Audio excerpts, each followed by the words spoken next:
kandi guhaye ikaze yo kurikira ibiganiro byacu kuri Rwanda News Update. ADF ikomeje kwigira karaha kajya he imaze kwica abaturage 161 mu minsi 30. M23 yungukiye mu bitero yagabweho na FARDC. Ubwoba bwo ku Rwanda ruri gusahura muri Mozambique nta shingiro bufite. Pastor yashyizeho itura ridasanzwe ryo gufasha FARDC mu rugambe hanganyemo na M23. Naho Uganda yateje urujijo ku ruhande hagazeho ku birego bya Kongo ku Rwanda. Reka ya makuru nandi yose twabakusanyirije tuyabagizeho mu kanya. Ubwoba bwo ku Rwanda ruri gusahura muri Mozambique nta shingiro bufite. Uyu ni ambasaderi wabigarutseho. Ambasaderi wa Mozambique mu Rwanda Amade Mikwidade yapfobeje ubwoba bw'uko u Rwanda rushobora kuba rurimo gukoresha abasirikare rwohereje muri Mozambique kurwanya intagondwa mu gusahura umutungo w'iki gihugu cyo muri Afrika y'Amajyepfo. Mu kwezi kwa karindwi muri 2021 u Rwanda rwohereje muri Mozambique abasirikare n'abapolisi bose hamwe bagera ku 1000 kurwanya intagondwa zari zaragabye ibitero byahitanye abaturage mu ntara ya Cabo Delgado mu majyaruguru ashyira uburasirazuba bw'iki gihugu.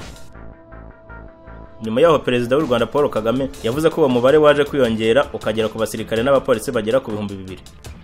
Abasirikare ba Mozambique ahanini babanwa nk'abamunzwe na ruswa, batojwe nabi kandi badafite ibikoresho bihagije ku buryo batari kwisukiriza ntagondwa. Mbere yoherezwa muri Mozambique ry'abasirikare b'u Rwanda byari byamaganwe na bamwe mu ishyaka rya Frelimo riri ku butegetsi rya Perezida Philippe Nyusi. Ariko ambasaderi Mikwidade yavuze ko urwikeye ku rwari rwo rwose ku basirikare b'u Rwanda nta shingiro rufite. Yabigereranyije na mbere ubwo Mozambique yagiraga uruhare mu gusoza ubutegetsi bw'ivanguramoko bwa banyamuke b'abazungu muri Afrika y'Epfo bwa apartheid no mu gihe yafashaga Zimbabwe kugera ku bwigenge. Mozambique yakoze ibikorwa bya gisirikare ku butumire bw'ibindi bihugu. Nta kintu na kimwe twari turimo gushaka kingurana atari umutekano n'ituze ry'ibi bihugu.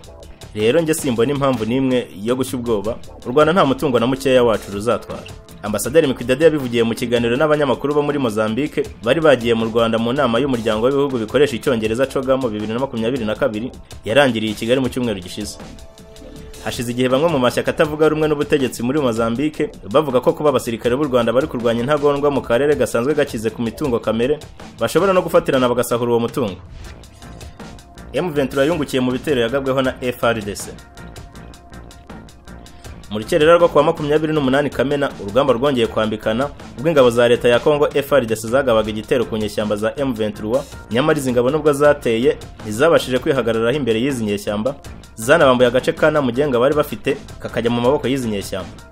Iyi ntambara yabereye muri Shangi na Ruvumi gakomereza Nyaruhondo na Ruseke yasize ingabo za leta zikuyama akarenge ziriruka zirahunga. FARDC hamwe n'imitwe y'inyeshyamba bihuje kugira ngo barwanye umutwe wa M23 bakomeje kugenda batsindwa urugamba mu gihe M23 yisaba ko bagirana ibiganiro ibintu bikarangira mu mahoro. Nyuma yo uyu mutwe wa M23 ufashe umujyi wa Bunagana, ingabo za leta hamwe n'abapolisi bigahungira mu gihugu cy'abaturanyi cya Uganda, nyamara bakaza gutahuka banyuze mu zindi nzira bagasubira iwabo. Uyu munsi zinyeshyamba zongeye kungukira ku gitero zagwagaho na FARDC zigarurira agace kana mugenga. Hagati y'itsinda ry'impuguke z'umuryango w'abibumbye zagaragaje ko ikibazo cya M23 kizarangizwa no gushyira mu bikorwa amasezerano mu mutwe wasinyanye na leta. Izi mpuguke kandi zanasabye leta ya Kinshasa kubahiriza amasezerano bagiranye na M23 cyangwa se bagasaba ibiganiro nabo. Gufatwa kwa Namugenga n'amahirwe akomeye ya M23 kuko ari bwo buryo bwiza burayifasha kongera gufungura umuhanda wa Goma Rucuru ubusanzwe ufitiye runini umujyi wa Goma. Tukiri muri Kongo kandi Pastor yashyizeho ituro ridasanzwe ryo gufasha FARDC mu rugambi hanganyemo na M23. Umuyobozi w'itorero ryitwa Église du Christ au Congo rikorera Kindu, Reverend Pasteur Evariste Kibushingandu yatangije ituro ridasanzwe mu rusengero rwe rigamije gushakira ubufasha ingabo zabo zihanganye n'umutwe wa M23 mu burasirazuba bw'iki gihugu. Reverend Pasteur Kibushingandu ubwo yari imbere y'itorero rye yamenyesheje abayoboke be ko agiye gutangiza igikorwa cy'ituro ridasanzwe hagamijwe gufasha ingabo za Repubulika Iharanira Demokarasi ya Kongo FARDC zikomeje guhangana n'imitwe y'inyeshyamba mu burasirazuba bw'iki gihugu. Avuga ko nk'abakristo gusenga gusa bidahagije, ahubwo ko hanakenewe ko bishakamo ubushobozi bwo gufasha ingabo zabo zihanganye n'inyeshyamba zirimo n'umutwe wa FARDC ubazangirije muri iyi minsi. Muri iri sengesho yagize ati: intego yacu ya mbere no gusengera abaturage bo mu burasirazuba bugarijwe n'intambara. Gusa gusenga ntibihagije, dukeneye no kongeraho ubushobozi bw'amafaranga n'ibikoresho mu rwego rwo kwifatanya na FARDC muri uru rugamba barimo. Iki gikorwa cyo gutangira ituro Pastor Nganda avuga ko kizatangira kwa 3 Nyakanga 2022, aho bivuga ko buri mukristo w'iri torero azajya atanga amafaranga 2000 ya Kongo. Ni kenshi abantu banyuranye bo muri iki gihugu cya Kongo bakunze kuvuga ko ingabo z'iki gihugu zidashobora kurandura inyeshyamba cyane ko zibona ko nta bushobozi zifite buhagije bwo kubikora. Tukiri muri iki gihugu cya Kongo kandi nyuma yo gutsimburwa kw'ingabo za Kongo intamugenga umujepe wa Tshisekedi yahisemo gutahana igitoki. Kuva mu rukerera rwo kuri wa 28 Kamena 2022 imirwano ikomeye yasakiranyije ingabo z'umutwe wa M23 n'ingabo za FARDC ziganjemo abarinda umukuru w'igihugu Felix Antoine Tshisekedi mu bice byinshi bya teritwari ya Rucuru. Iyi mirwano yaje kurangira M23 yigaruriye zimwe muri teritwari za Rucuru zirimo Ntamugenga, Ruseke, Rushandaba na Nyabikona. Ifoto ikomeje gusakara ku mbuga nkoranyambaga igaragaza umusirikare umwe mu barinda Perezida Tshisekedi yikoreye igitoki ariko ntibyamenyekanye neza aho yari agikuye. Icyakora benshi mu bagize icyo bavuga kuri iyi foto bagaragaje ko muri iyi minsi ari bisanzwe kubona umusirikare wa Kongo atwaye igitoki agikuye mu baturage. Amakuru kandi avuga ko abasirikare bari muri ibi bice biri kuberamo urugamba abenshi basigaye bitwikira ijoro bakajya kurya mu ngo z'abaturage, abandi batabashije kubona ubwo buryo bakirara mu myaka y'abaturage mu rwego rwo kwirwanaho, cyane ko ngo mu bigo bya gisirikare bacumbitsemo nta byo kurya baheruka kubona.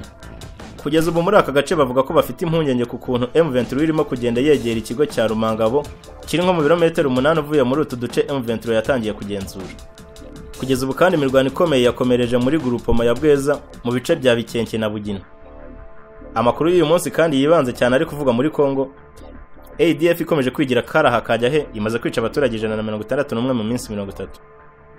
Umudepite wo muri Repubulika Iharanira Demokarasi ya Kongo yasohoye inyandiko igaragaza umubare w'abantu umutwe wa ADF urwanya Uganda umaze kwica muri Beni muri iki gihugu. Depite ku rwego rw'igihugu witwa Jean Baptiste Kasekwa mu nyandiko yigaragaza ubugome bw'indengakamere bukomeje gukorwa na ADF yavuze ko mu minsi 30 gusa uyu mutwe umaze kwica abasivili 161. Yavuze ko kuva tariki 28 Gicurasi kugera 27 Kamena 2022 ADF yakoze ibitero bigera kuri 17 muri aka gace ka Beni. Yavuze ko uretse aba bantu 161 bamaze kwicwa na ADF, ibikorwa by'uyu mutwe byanatumye abantu bagera kuri 29 b'Ibeni baburirwa irengero ndetse ukaba waranatwitse inzu nyinshi z'abaturage. Depite Jean Baptiste Kasekwa yagaragaje ko tariki ya 28 Gicurasi 2022 ADF yishe abantu 37 mu gace ka Beu Manyama, naho tariki ya 30 Gicurasi yica abandi 16 Burongo. Uyu mudepite kandi akomeza avuga ko tariki ya 1 Kamena 2020 ADF kandi yishe abandi bantu 9 mu duce twa Beu Manyama, Mangungu ndetse no muri Kareso. Yakomeje avuga ko tariki ya 11 Kamena mu duce twa Rinzo Sisene na Kokora hishwe abandi bantu 6, naho tariki ya 12 Kamena mu duce twa Kisiki na Kijeki hishwe abandi basivile 4. Reka y'amakuru kandi tuyakomereza mu gihugu cy'abaturanyi cya Uganda. Uganda yateje urujijo ku ruhande hagazemo ku birego bya Kongo ku Rwanda. Umunyamabanga wa leta muri Minisiteri y'Ububanyi n'Amahanga muri Uganda Henry Okero avuga ko igihugu cye nta ruhande gihagazeho muri ibi bihe Repubulika Iharanira Demokarasi ya Kongo ishinja u Rwanda gufasha umutwe wa M23 mu gihe Nairobi yari yashyigikiye ibivugwa n'u Rwanda kuri iyi ngingo. Mu gihe ibihugu bimwe bigaragaza aho bihagaze ku birego Kongo ishinja u Rwanda, Uganda Nairobi yari yagaragaje ko ishyigikiye u Rwanda ruhakana ibi birego, naho Burundi bwo bushyigikira Kongo kuri iyi ngingo. Mu gihe Kampala nayo idashyirwa amakenga na Kinshasa kubera imikoranire myiza ifitanye n'u Rwanda muri iki gihe, Minisitiri Okero we yavuze ko igihugu cye ntaho kibogamiye. Mu kiganiro agiranye n'ikinyamakuru The Africa Report yagize ati Uganda ntayo ibogamiye muri uku kutavuga rumwe hagati ya Kongo n'u Rwanda. Twebwe tubona u Rwanda nk'umuntu dukorana bya hafi kurusha Kongo. Amagambo ya Minisitiri Okero aje muri iki gihe byari byaragaragaye nta kabuza ko Kampala ishyigikiye u Rwanda. Ibi byagaragariye mu magambo ya Museveni Nairobi ubwo hategurwaga ishyirwaho ry'ingabo za EAC zigomba kujya muri Kongo guhashya inyeshyamba. Ibi kandi byari byashimangiwe n'amagambo ya Lieutenant General Muhoozi Kainerugaba, umugaba w'ingabo za Uganda zirwanira ku butaka, akaba n'imfura ya Perezida Museveni, yagiye anyuza ku rukuta rwe rwa Twitter ko nta basirikare ba RDF bari muri Kongo. Yakomeje avuga ko ikibazo cy'abavuga ikinyarwanda kigomba kwitabwaho n'ibindi bitekerezo byatumye bamwe muri Kongo bavuga ko ari umugambanyi. Kuri ubu haribazwa niba Kampala yakwizerwa na Kinshasa nyuma y'amagambo ya Minisitiri Okero, ariko hakaba harigeze kubaho ibirego ko ingabo zidasanzwe za Uganda zaba zarafashije M23 iri kurwana na FARDC.